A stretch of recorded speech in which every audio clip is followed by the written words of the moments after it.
This is Printed and Pressed in Part series, episode 3, covering Letters from a Stoic by Seneca, the ancient classic as claimed by the book itself. The ancient classic. If you haven't tuned into the first 2 parts, you're missing out on 10 chapters of us discussing it, which I don't know if that's missing out, but 10 letters. 10 letters. 10 letters, 10 chapters. In this book is the same thing. Yeah. So we're on chapter 11. Oh, and you know what? I did this last time. We're going to do it this time.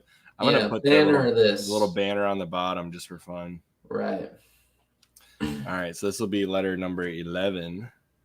And it is called On the Blush of Modesty. That's an interesting way to say it. But he says it poetically the title. Let's put it that way. He has always done that. Thank you very much. No, I'm just kidding. On the Blush of Modesty, letter 11, Letters from a Stoic by Seneca, which I just found out today. Fun fact: he committed suicide when he died. Oh, did you know that? Because he kind of condemns that in an earlier chapter. But yeah, he did that. So I was he probably had, based on what we'll get into with some of these letters, I think he had too many enemies as well. So. Probably. All righty. Why don't you start this thing off? All right. As the title says, On the Blush of Modesty, it's actually talking about blushing in a sense. But so I guess one of the big things that stood out to me is, and what he's trying to get at here is, he says, for by no wisdom can natural weaknesses of the body be removed. So, or like the natural tendencies of the body. Yeah. So what he's saying is just like, okay, if you naturally have, like you blush when you publicly speak or something. Hence the modest blush. Yeah. Or if you have some nervous tick or something, that's kind of like in your nature to a certain extent is what. And it would be very difficult to hide that. Yeah. If you even can. And it's not something that you can necessarily remove. He says that such habits are not due to mental weakness, but the novelty of a situation.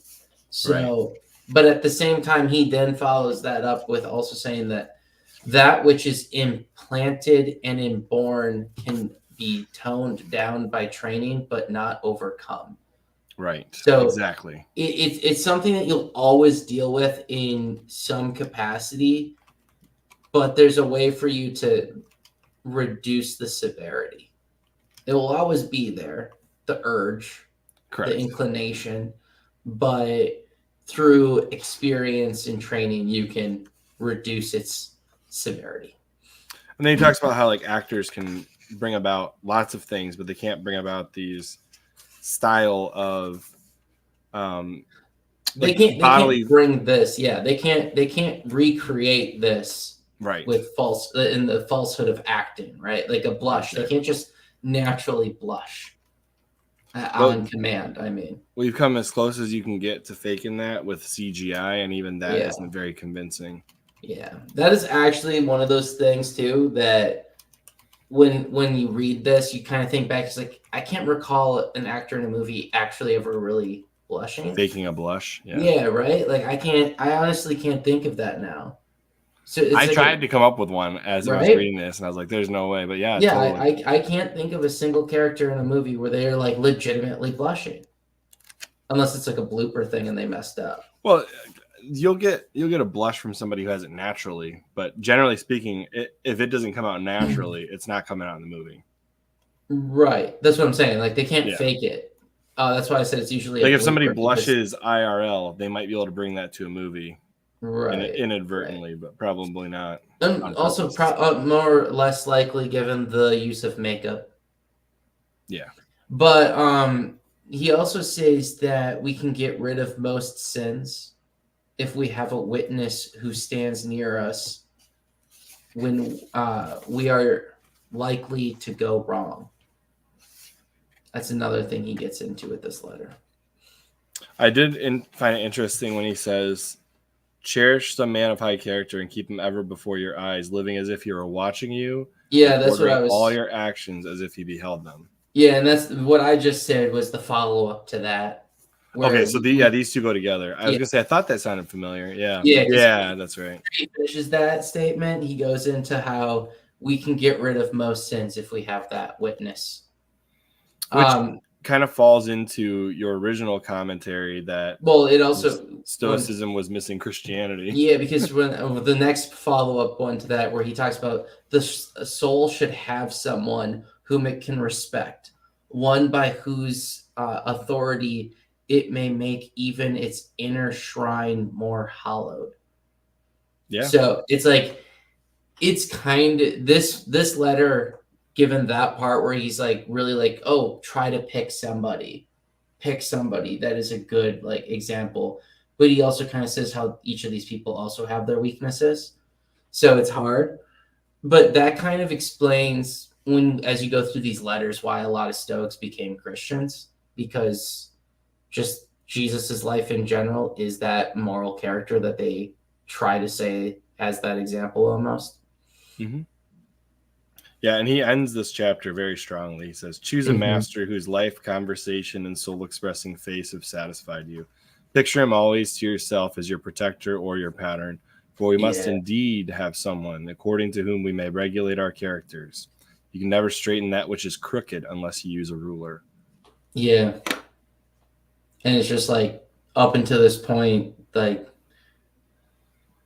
there was never, I guess, as we think about it, right? They never had a god that became man before as a concept either, which is probably why it was extra powerful for them in the long run.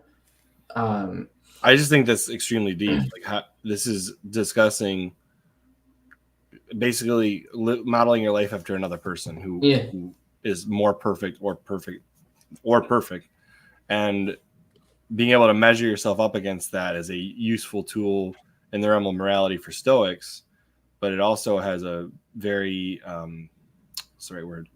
The purpose of that phrase works well for somebody who's trying to model themselves after say Christ.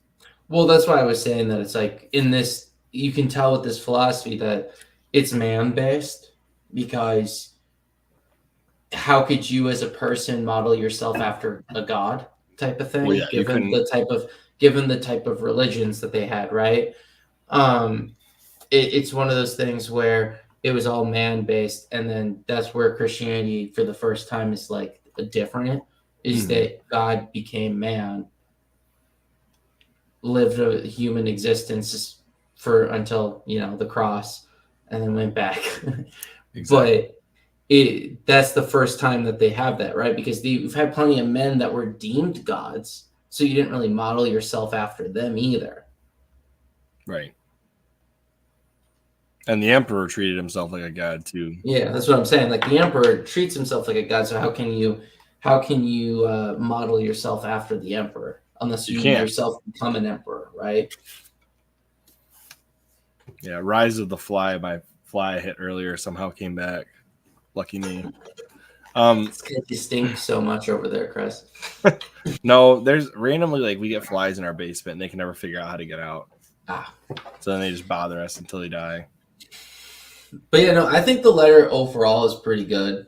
I think it touches on some good points too, because it's like it's really one of those things where you might have easy blushing, right? You might be a shy public speaker, that type of thing. It's just your natural instinct. And this is one of those things where it's like, okay, you can't eliminate that, but you should accept who that's part of who you are, and just practice to reduce that impact on your life, type of thing. Right. Like, what came to mind with me with I think he talks about sweating in here. And what came to mind to me was the profuse sweating of Nixon in the debate. Yeah, pretty much lost in the election. Well, yeah, because too many people watched it on TV. Anyone who listened to it thought Nixon won. Anyone who watched it thought Kennedy won. It's pretty wild how the visual cues change perspective. It's kind of weird, because when you think about that, it almost makes it where I wish it was only verbal. Well, the arguments themselves are what matter. Right. Where the visual of the debate is actually just distracting from the actual debate. Right.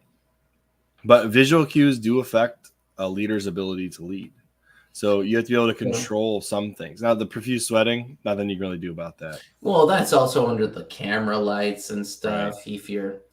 It's different than versus if you're in the room, right? He needed an antiperspirant all over his body.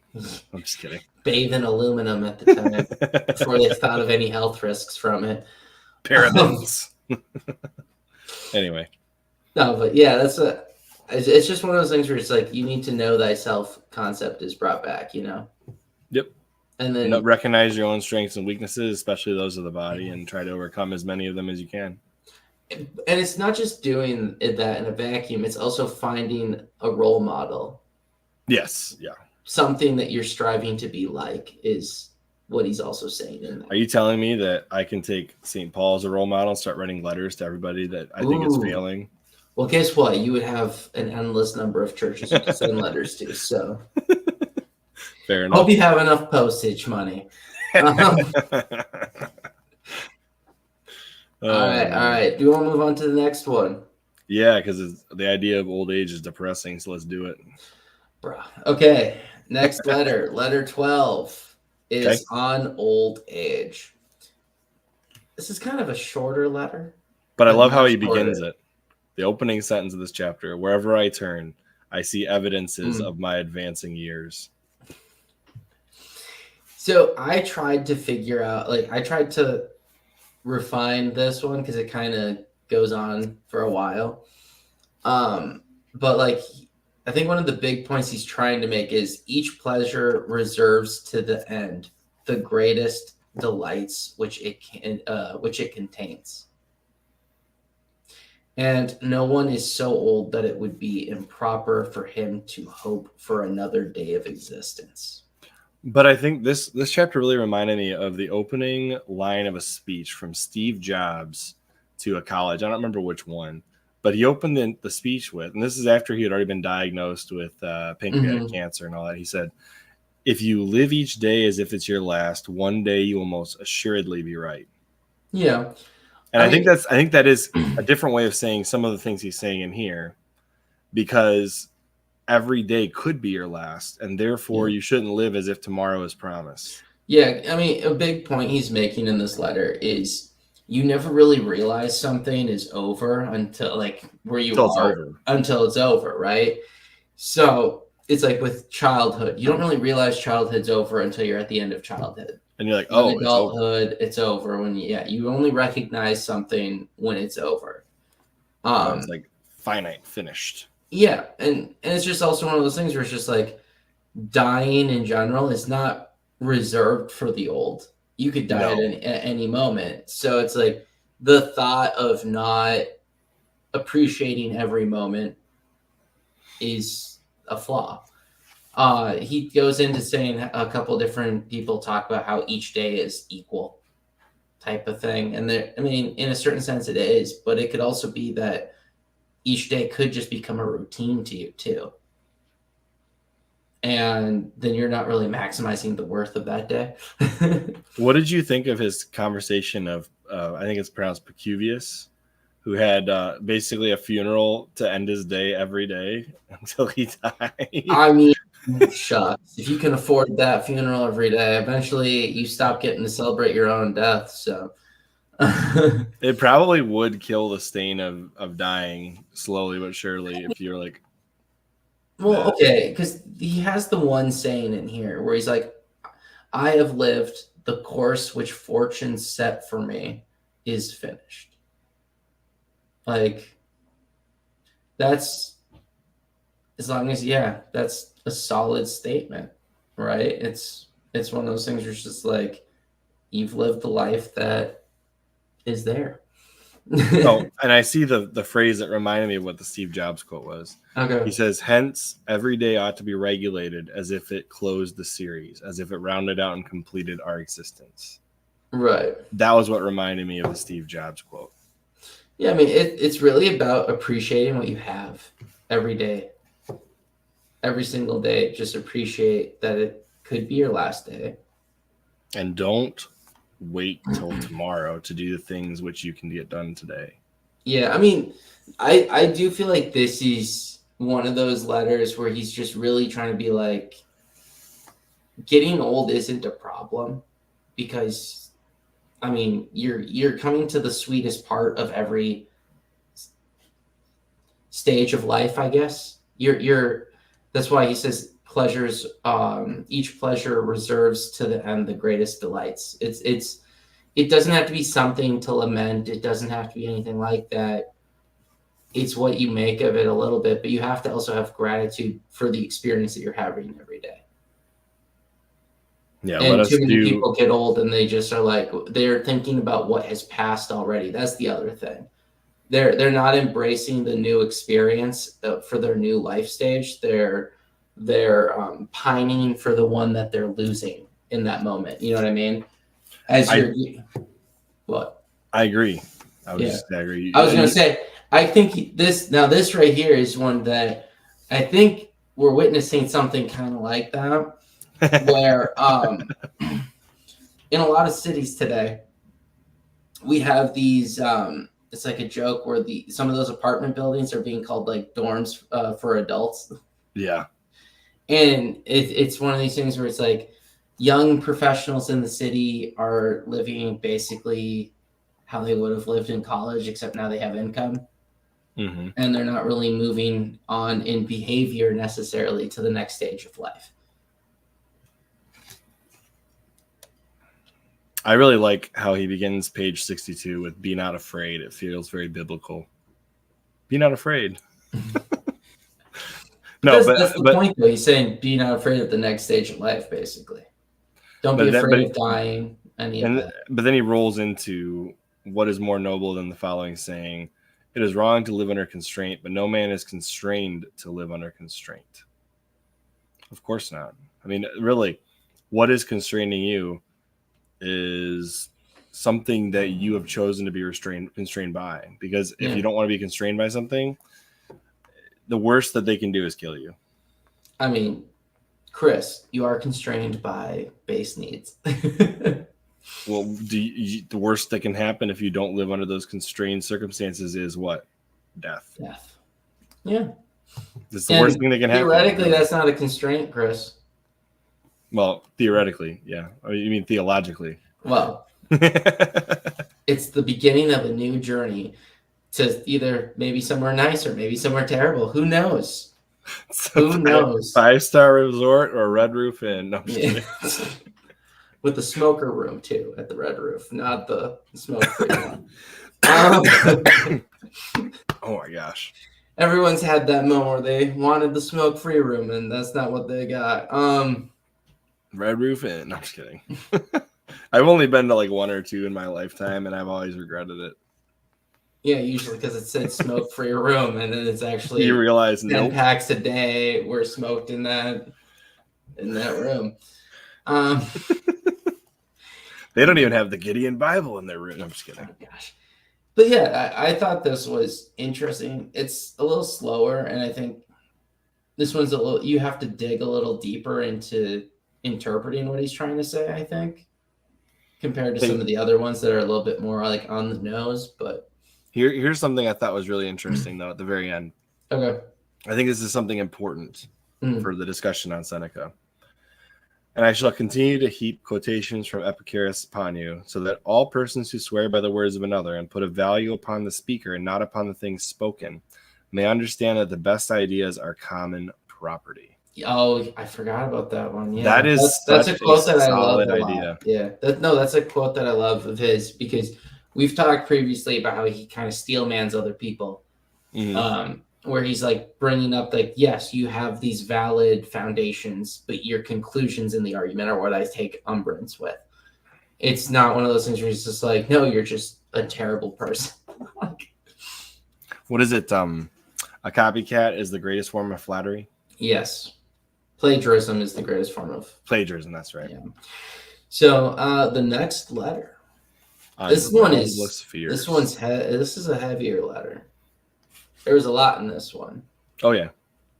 So, yes. Oh, you know what? We never switched our banner for the letters. Crap. I'll fix it later. There we go. On Groundless Fears. All right. On Groundless Fears. So he starts this off by saying no prize fighter can go with high spirits into strife if he has never been beaten black and blue. That's like the whole idea of before you get a taser, you get tased. Yeah. So you know what it feels like before you go do it to somebody else. Mm-hmm. So there's this whole thing is about fears, if you haven't gathered it from the title. And he goes on a long tangent about fear. So to begin with, he has like a whole thing about like other people telling you how you should feel. And so his advice is he would advise people to do is not to be unhappy. One second. I took notes on this one. 1 second. My handwriting is terrible. He says okay, don't be unhappy before the crisis comes, since it may be that the dangers before which you paled as if they were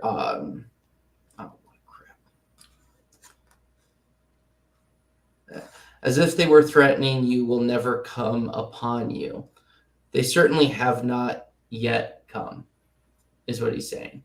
So it's like, you can't be overly concerned about something that hasn't happened yet. Right. You're building up a fear in your mind of something that may never happen. You're putting your body through stress on an imaginary thing. It brings to mind a hypochondriac for me. Yeah. I mean, is there a risk? Certainly there's a risk. Be acknowledging of the risk.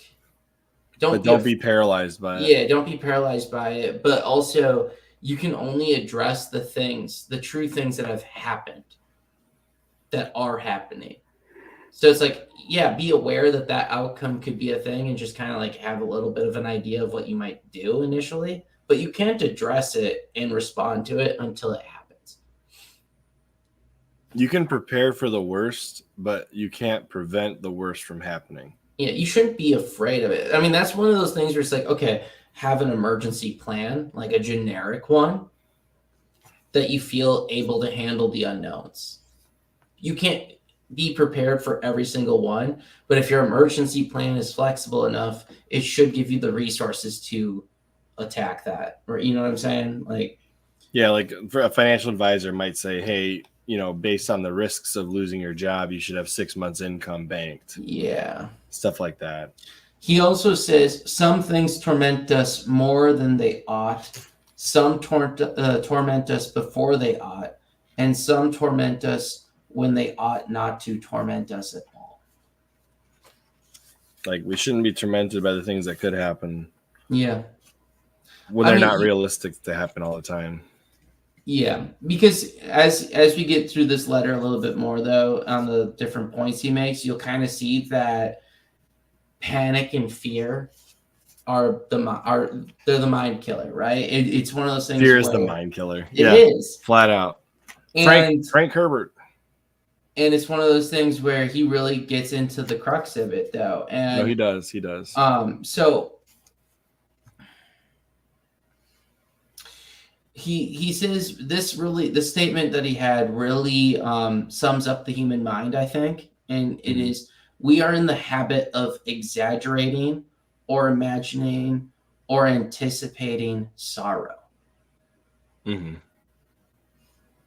So what he says in response to this as well is, when men surround you and try to talk you into believing that you are unhappy,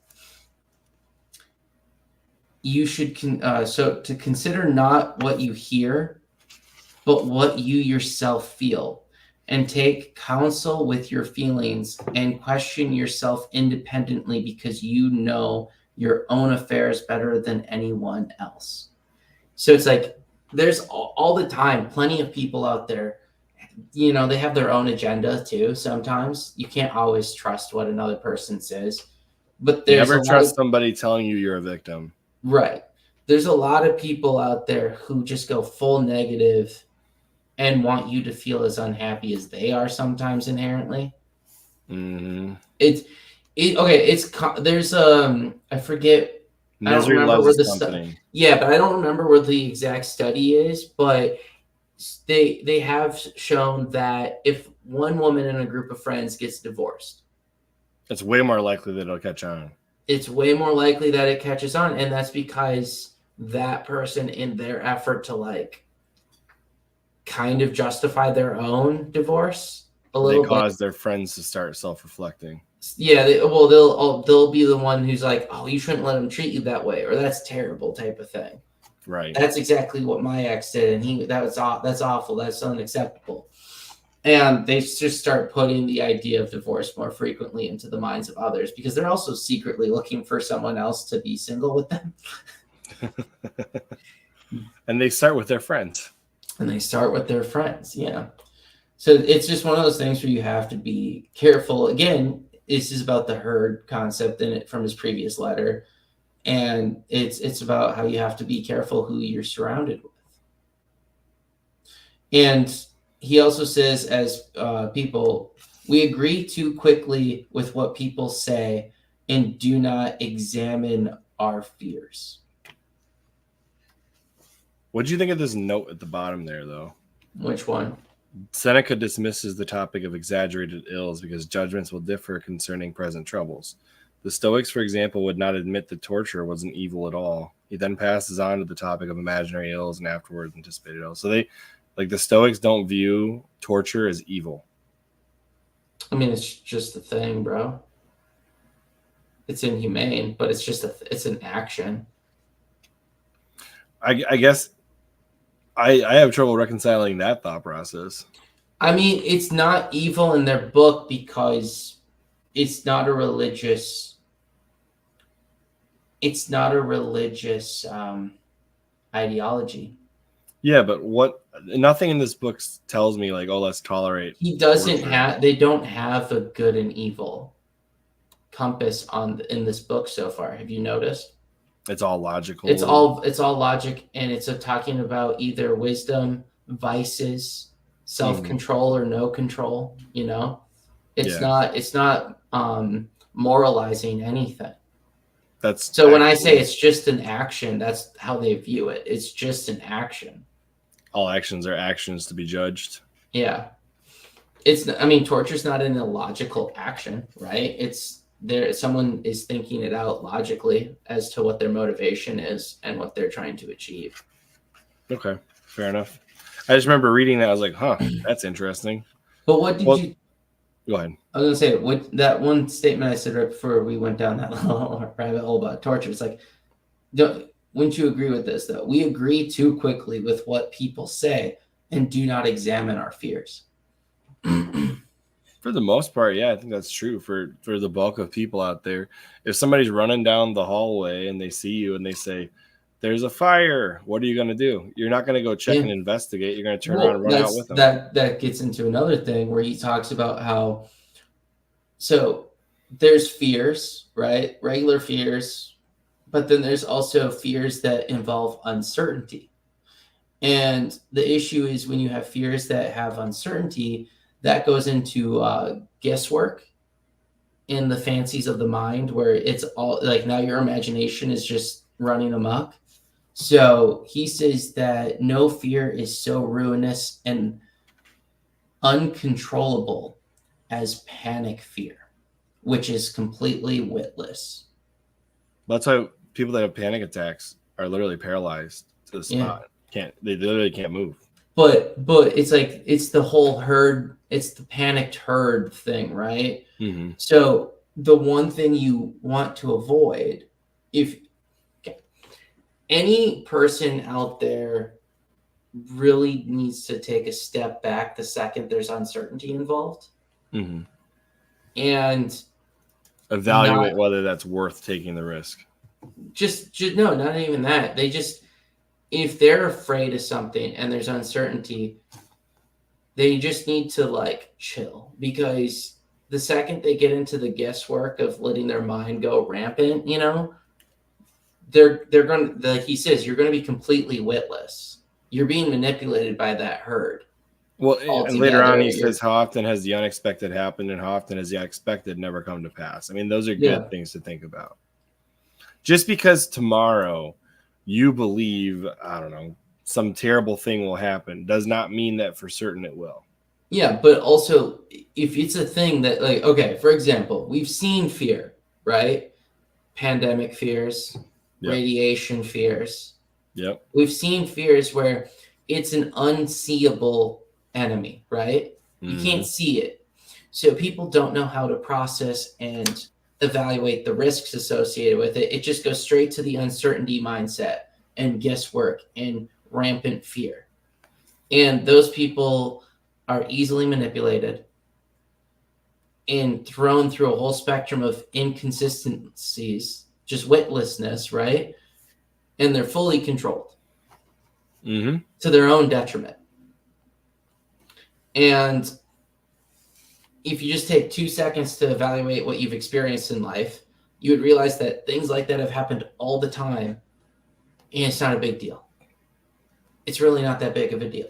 If you can't live in the uncertainty of today, imagine living as a peasant in the Middle Ages where randomly your whole town could get razed.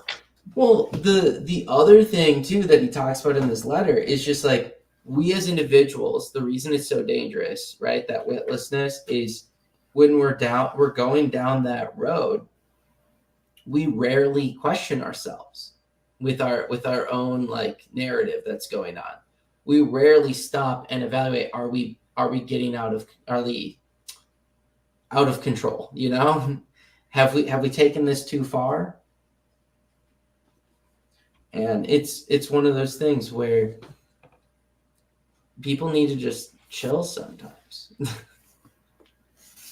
Absolutely. Is there anything else in this chapter that was worth discussing?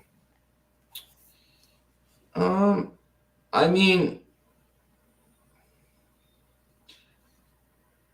I think he's well, yeah, he's focusing on looking at the present fact, I would say. Really taking stock of what your present facts are.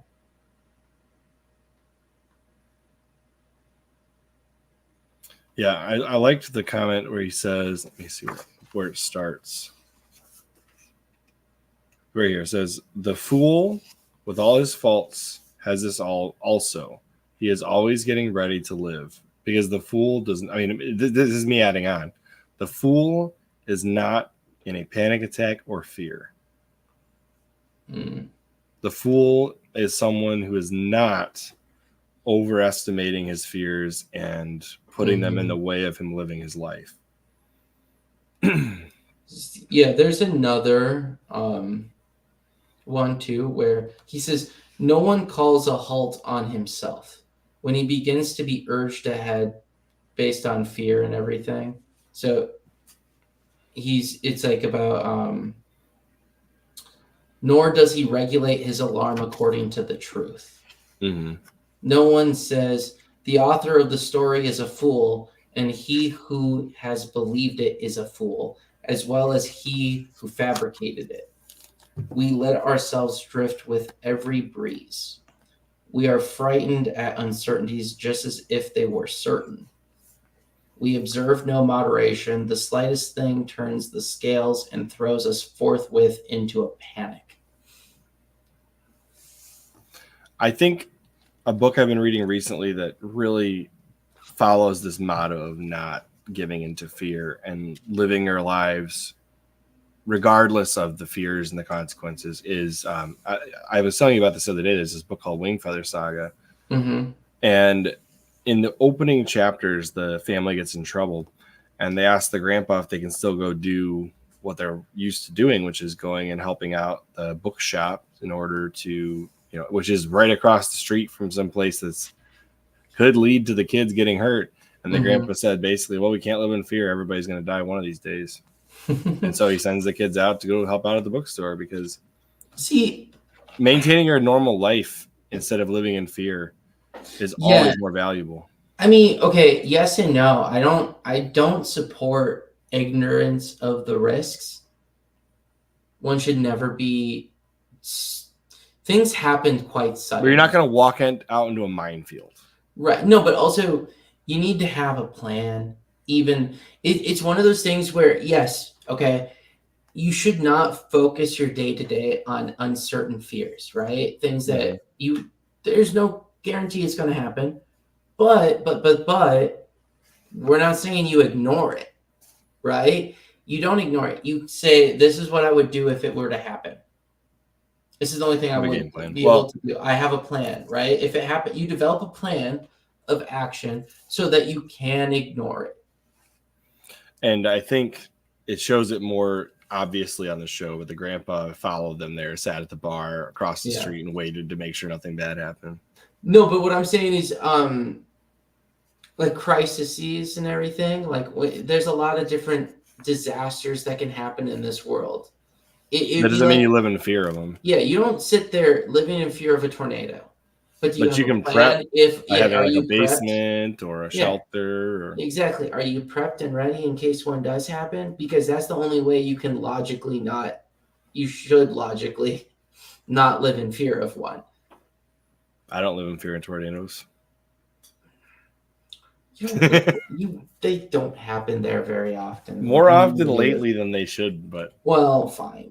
I've never really lived anywhere where I ever expected a tornado, so I didn't live in fear. I blame Bill Gates, his fault. Anyways, should we move on to chapter 14? Yeah, I was just saying though, people should make plans for even emergency plans are rational, and people should make them. We're not saying that you just live your life ignorant of the YOLO.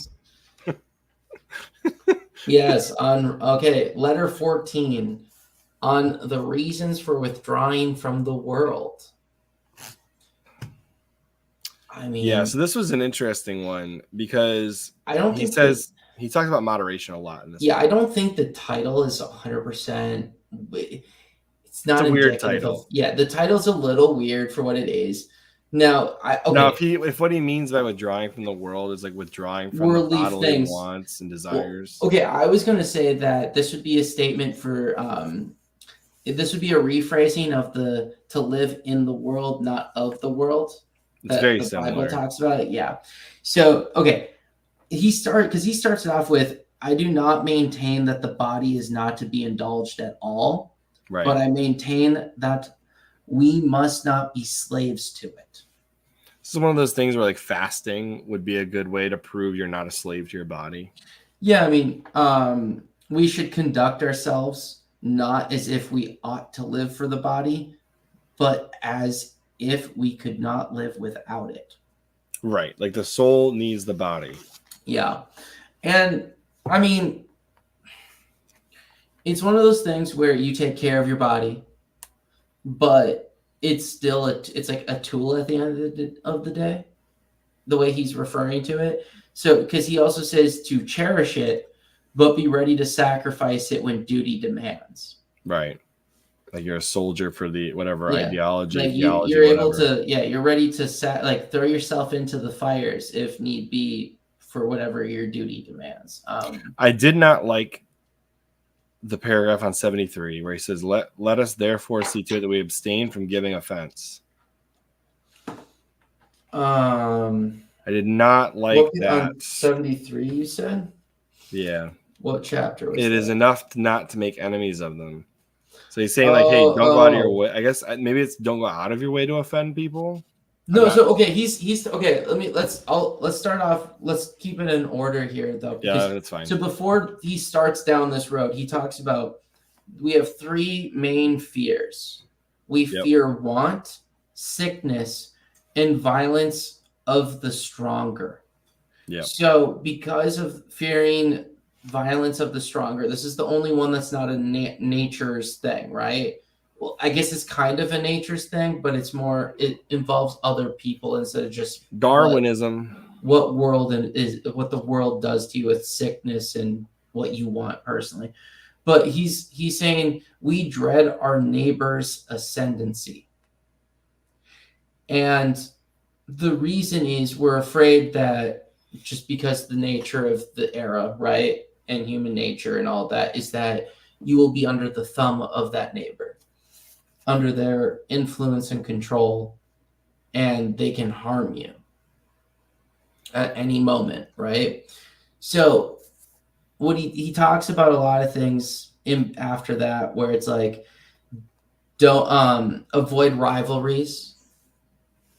He says to avoid rivalries because that creates strife and that also brings violence. But he does say that it's tedious or arduous to make friends of people in power. It is enough to not make enemies of these people. Speaking from experience there, Seneca. Yes, his own experience, but he also says not to. He talks a lot about how if you don't overindulge like in flashiness, right, with your wealth or anything like that, you're not making yourself a very public target. You're not like making yourself a target by overly accumulating wealth that is a target for thieves or something, or like the someone taking power just so they can confiscate what you have. He talks about like poor like people that. traveling more safely because they have nothing of value. Well, because a highway robber isn't going to stop a poor beggar on the road. If you're not there's flashing, nothing to gain. Yeah, if you're not flashing a name brand purse or an expensive phone or an expensive electronic device, whatever, name your thing, or expensive jewelry, right? No one's going to try to like run up and snatch and grab you, right? They're not going to snatch and rob you on the street. Be kind of silly to do that. Yeah, there'd be nothing to gain. But his main point is to like, it's far more hard to make friends and maintain friendships with all these people in power. And that's also liable to put you on the wrong side of other people too, because you have to pick sides to make friendships there. The loyalty tests and all that. That's why he says it's enough to just not make enemies of them.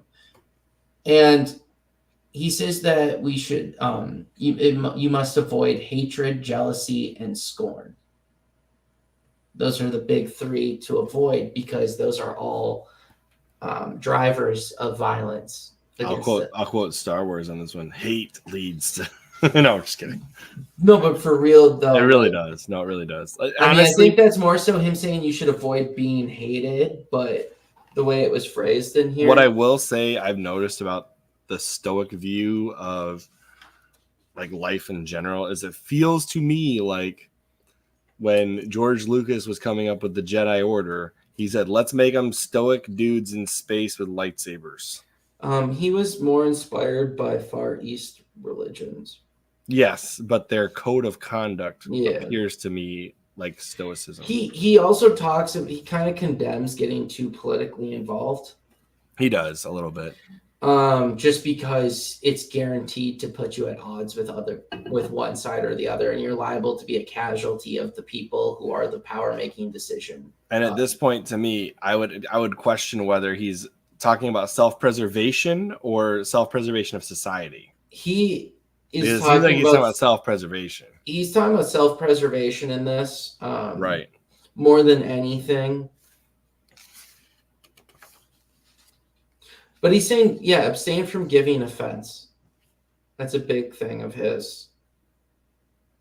Yeah. Was there anything else? We already talked about possess nothing to be snatched. We talked. Well, because he really just talks about how to protect yourself from the mob, how to kind of navigate. In fairness, when he writes this, it is a very cutthroat Rome.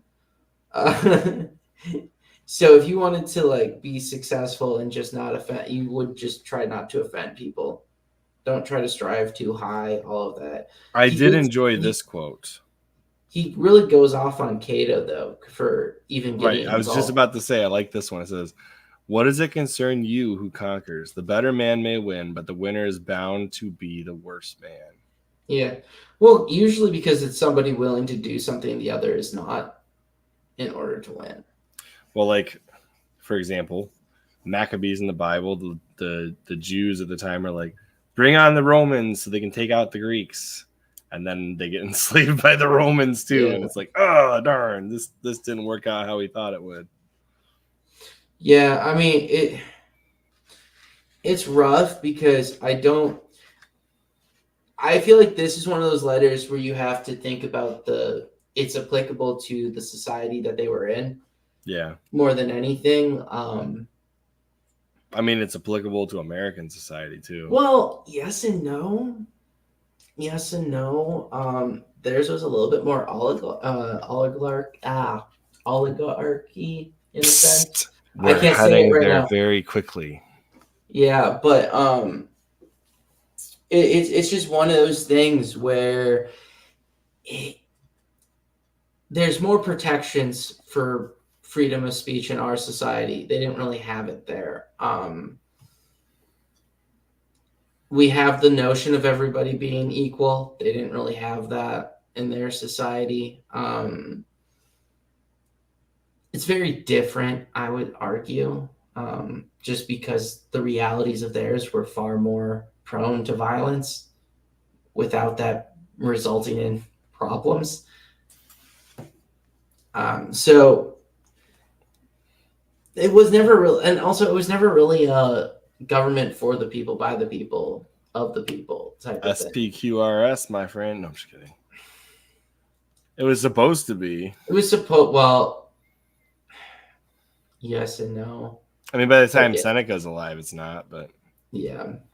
It's emperors at this point still. Right, So right. it's not a republic. It's an empire. It's an empire with us. They still had the Senate, though, didn't they? Yeah. They just basically didn't have the power that the emperor had. No. I mean, he's talking shit about Cato. I know what he's doing, but I would make the case that Cato theoretically had a role. The issue is that in backing Caesar versus Pompey, there's not a good horse to bet on. They're both terrible. You know what I'm saying? Like, both of them probably end the Republic if they're the sole macho man at the time. Because, they were Crassus is killed at this point. It's just those two versus each other. Whoever wins is basically de facto emperor, right? De facto king, because they're still theoretically small. But I guess what I'm saying is he's talking more shit on Cato because Cato feels like there's a winner to back, and there isn't. Like, the Republic is dying if either of them got power. I think this is a prophetic quote at the end. He says, "But what difference does it make who spoke the words? They were uttered for the world. He who craves riches feels fear on their account. No man, however, enjoys a blessing that brings anxiety. He is always trying to add a little more. While he puzzles over increasing his wealth, he forgets how to use it. He collects his accounts. He wears out the pavement in the forum. He turns over his ledger. In short, he ceases to be master and becomes steward, essentially, of his riches." And so I think that's what happens to a lot of people who amass wealth. Well, this is where he talks about how you become a slave to everything, because the wealth is about indulging the body still to this person. Right. He who needs riches enjoys riches the most. And he who needs riches least enjoys them riches the most. Yeah. So, anything else you wanted to say about this chapter? Well, I was just going to say what he's describing there is it's lifestyle creep. As you've increased your income, your lifestyle creeps, and then you desire more and more. So it's one of those things where people rarely feel content. There's a cross-sized hole in their body. Yeah. You could say that, I guess. Let's go on to letter 15. Which is called On Brawn and Brains. Now, I'm the brains and he's I'm not necessarily vibing with this letter as much. I think this is more of a Seneca was a fat fuck, and that's why he wrote this one. But I'm sorry. Was that mean of me to say? I liked 79 though. It talks about how if you are well, it is well. I am also well. And to Yes, me, it has good points, but he's talking. I just want to stop on that one real quick. What's the first thing you ask somebody when you see them in like the office making small talk? How are you? Good. I'm doing good too. It's the same darn thing. Yeah. It just shows me that humans have always had these skin deep conversations for all time. Oh, Andrew dropped me. What'd you do? I accidentally hit something that knocked me out. Okay. It's fine. I just left the stage on accident when I put the book down on my keyboard. He exited the stage bottom. Yeah. No. I mean, okay. When you, if I'm giving him the benefit of the doubt with this, right? He's talking about how you should be efficient with your time, even when you're exercising.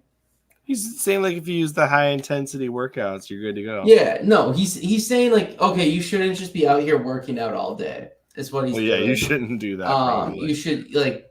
It benefits almost no one. Yeah, he's basically okay. Okay, I'll give him the benefit of the doubt and read into this generously for him because it's funnier this way. He's shitting on bodybuilders. Pretty much. He's shitting on people who seek an unnaturally large physique. I lift things up and put them down. Instead of the physically fit physique. You know what I'm saying? Like they're doing it for an aesthetic purpose. It's not even form or function based. So he's talking shit about that type of thing. He basically says, hey, you should do cardio. In a sense. You should do running, brandishing weights, jumping. Well, no, the weights thing, he still is in favor of it. He's just saying do it with a lot of intensity in a short period instead of all day. Your entire life is around drinking and exercise. Right. But I mean, I would love to see Seneca's opinion on modern day bodybuilders. That would be funny. He does say, though, the mind must be exercised both day and night. He's very much so on exercising the brain because it's something that doesn't theoretically wither away like muscle and physical fitness does with age. Right. We could say that the things that we have today that do wither away the mind are maybe not necessarily as prevalent back then or even natural compared to TikTok. No, I mean there could be some dietary things that have caused Alzheimer's and dementia to become for sure. Yeah. But we're also living longer, so there's that. There is that as well. No, the lifespan of a person is not dramatically. People who lived long lives still live to be about the same age. There's a lot less infant mortality that really boosted the life expectancy, as I mentioned. Moses lived to be 120. I read the Bible. But yeah, I mean, he goes off on a lot of things in this also. It's a shorter one than the one we just covered. Most interesting one part of this was, you need not scorn voice culture, but I forbid you to practice raising and lowering your voice by scales. He's saying don't be a dramatic bitch. That's really what he's saying. Like, yeah, just say it. Say it normally. Don't be this person with a flair for the dramatic. Don't exaggerate and play up the crowd type of thing. You're distracting from the substance. He would really hate some of those televangelist preacher types. Goodness. By the wrath of God. Just stop getting people into an emotional fervor is what he was basically saying. Don't try to play off emotions with how you speak. That's how I interpreted that. I don't know if you agree, but well, I want to kind of talk about this, the way he ends this one, because that's probably the most interesting part of it. Okay. As to what the future's uncertain lot has in store, why should I demand a fortune that should give rather than demand of myself that I should not crave? And why should I crave? Shall I heap up my winnings and forget that man's lot is unsubstantial? For what end should I toil? Lo, today is the last. If not, it is near the last. I mean, in the grand scheme of things, every day of your life is near the last, because in the grand scheme of things, we're a blip on the radar in the history of time. Mm. Yeah, I mean, the letters really. They all. But yes, I come back. did think it was interesting. He's like, work out the mind, not the body. You've lived by this motto, Chris. No, it always okay. But there's one takeaway, except for this letter a little bit. Just because he's really shitting on physical fitness to a certain degree, but I would say he's saying you should look on efficiency so that you're not constantly stretch working this out. arm. No, I'm just kidding. Yeah. But it usually comes back to moderation. No, it does. It does. Almost every except with the tends to come mind. back He's like, just stretch the mind. Except as with the much as mind, possible. I mean, yeah, but at the same time, he's saying don't be this like weirdly dramatic speaking person. Just don't join the drama club. Don't be an actor. Yeah, that's really what he's saying. Or the Glee Club. But yeah, I mean, it's a good letter still. I just think he's a little biased on the physical fitness given how many generals were Stoics. And they were out there just not doing what he's saying as far as the don't focus on the exercising. Oh, they were probably working out all the time. Yeah. And he's like, look at me and my flabby arms. I'm getting carried every. I love the fact that he talks in this letter though about how taking the litter out the where he's getting carried on that chair basically. Right. He's just like, that is strenuous to the mind. And it's just like, dude, you're not doing shit. You're just getting carried on a bumpy road. Oh my gosh, it's one of those things. Where here's something about Seneca that I had to look up. It was kind of funny. Maybe it was in the intro. I don't remember. It's in the intro. Oh, yeah, they talk about Seneca. Yeah, they talk about Seneca. Like the historical view of Seneca was like based on a statue of like a very physically fit person, and then it comes out later that there was another statue that was hidden away of a fat guy. Clearly, that was Seneca. It's like, oh my gosh, very gluttonous man got roasted 2,000 years later. I mean, if you take his words at like how he writes them, you'd be like, he's not fat. But then you know his history and everything. And it's like, yeah, he's fat.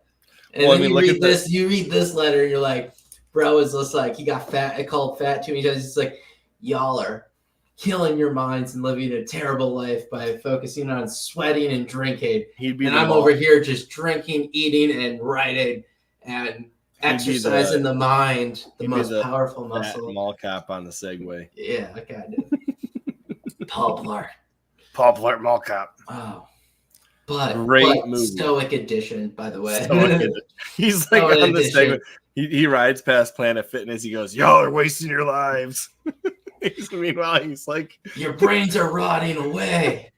Oh my gosh! I think he has a valid point that you should exercise the brain. Just do things that are good for it. Like reading, folks. Reading has helped my brain a lot. Do that instead of watching the short TikTok videos. Definitely don't do that. I don't even have TikTok on my phone. Well, there's Instagram Reels, same thing. I don't look at those very often either. That's fair.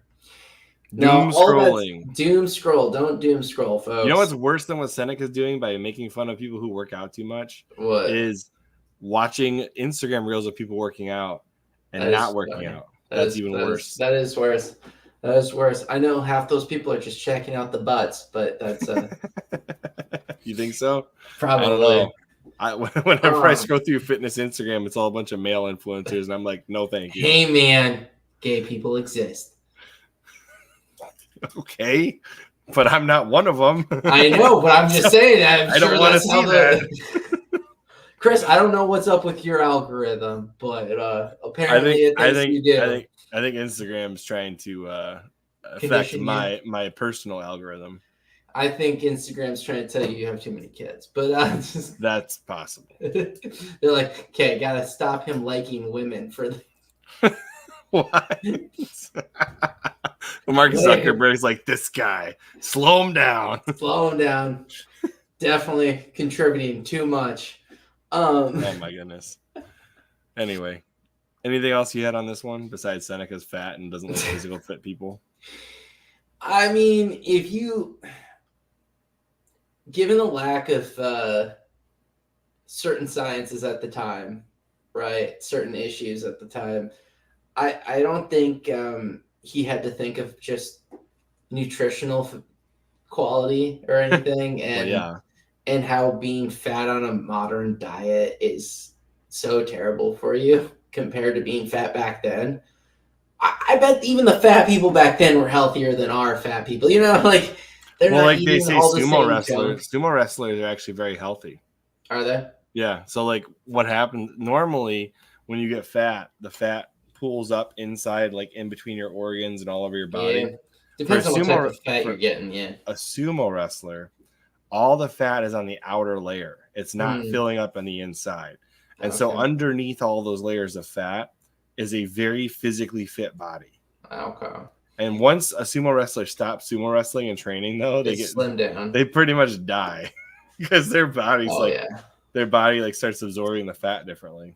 Well, have you ever seen the how the linemen in football teams just slim down so much after they stop playing? Oh, they do, yeah.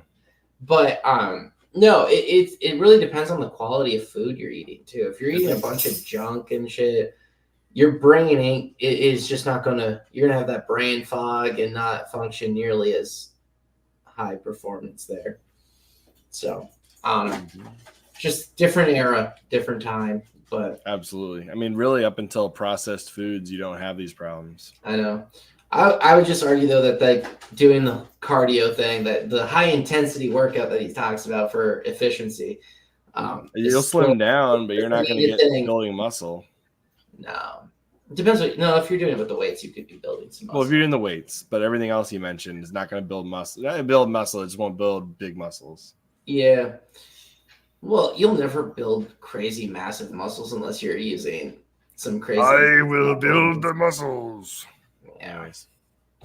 But yeah, no, as always, these letters are pretty good so far. So. And I hope that you're enjoying this. If you enjoyed this one and didn't watch our first two, go back and watch those. But on the next episode of Preston Part, we'll be covering, and I'm not sure when that will be yet, but we're going to take a little hiatus here. Yeah. We'll be discussing letters 16 through 20. And at some point, we're going to drop smaller clips of each letter. So you'll be able to watch them letter by letter instead of watching 5 at a time. Yeah. As always, I'm Chris. And I'm Andrew. And make sure you guys are physically fit because that is important, unlike what Seneca said. But we will see you on the next episode. See y'all later. Bye, guys.